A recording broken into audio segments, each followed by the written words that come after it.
एक मेरिया पोतरियां ने इन्हां दा बाप नशा करता है, वो घर छड्ड के चला गया, मैं घरों कढ़ दिता कि मेरे को ना तेरा नशा पूरा होंदा ना मैं पोतरियां रोटी दे सकनी हाँ, ते तू मेहरबानी करके घरों निकल जा। ते माँ इन्हां दी बेचारी भांडे मांजण किसे दे गई है, काम लोकां दा करके जां ते इन्हां बच्चियां नूं पाले जां इन्हां नूं कोई शै बना के देवे। नहीं घरों बना सकते कि कोई बना के तियां दा सिर कज के घरों कर दईए। मेरा प्यो भी कोई नहीं, मेरा मियाँ भी कोई नहीं जे, मेरा मियाँ फौत हो गया करनी बच्चियां दी।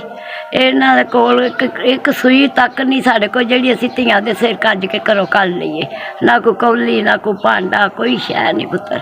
तरीक नूं इन्हां दी शादी निकाह करना जे ते असीं कोई 10-5 बंदे उधरों बुलावांगे, कोई 2-4 अपने घर दे हो जाणगे, बस इन्हां को पुत्तर असीं कर सकने। असें साढ़े को कुछ नहीं, ते जेहड़े कोई 2 जी आउणगे उन्हां नूं भावें असीं पानी पिला के कर दईए, माड़ी मोटा जिन्ना होया असीं कर लांगे। चाचा ना कोई बाबा कोई नहीं साथ देंदा पिया, ना मामू देंदे ने पै, ते बेटा असीं मावां तियां कम कुम करके आ जानियां ते इन्हां बच्चियां दे ढिड पूरे कर लैनियां। सानूं दिओगे सानूं कबूल है, अपनियां तियां समझ के जो दिओगे ते सानूं आमीन है बेटा।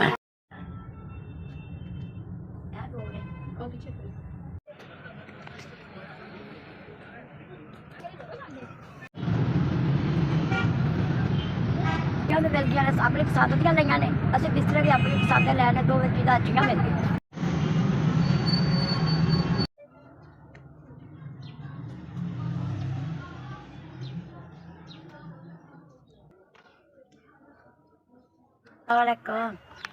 हाँ बेटा 4 मंजियां 4 बिस्तरे सानूं पहुँच गए ने, बहुत बहुत तुहाडा शुक्रिया अदा करने आ। ते अल्लाह पाक तुहाडी जिंदगी तंदरुस्ती देवे ते अल्लाह तुहाडे बच्चिआं नूं लंबी उमर देवे।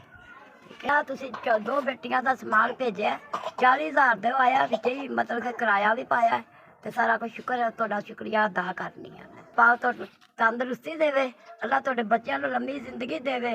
असीं बड़े खुश हाँ तुसीं सानूं समान भेजिआ, अल्लाह पाक तुहानूं इस तों भी चौना देवे ते असीं तुहाडे हक दा दुआ करने आ, अल्लाह पाक तुहानूं लंबी जिंदगी। मेरे बच्चिआं ने मेरी मदद की, अल्लाह इन्हां नूं सेहत देई, तंदरुस्ती देई, लंबी उमर देवे।